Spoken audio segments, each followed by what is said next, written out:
We'll guide you through how to move the dots on an iPhone screen. If you find this useful, then consider subscribing and liking the video.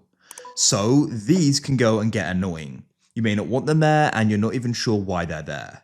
Don't worry, we're going to guide you through how you can go and turn them off and remove them. Make sure this is full guide and don't go and skip ahead, otherwise you may go and miss an important part of this guide. So what we're going to first of all do is we need to go and head to the settings on the iPhone.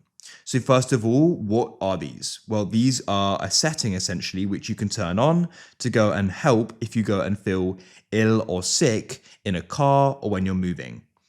So they are a cool feature, but of course, if you feel fine, you don't want them on. And you can always go and turn them back on again in the future if you need them.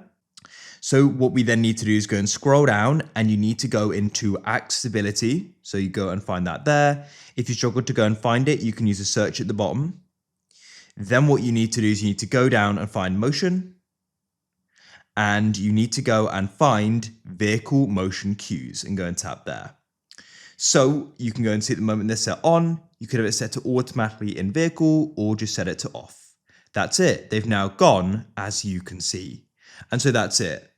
If you found this useful and you want to see more guides like this, then please consider subscribing and liking the video. I look forward to help you again in the future with more how-tos like this.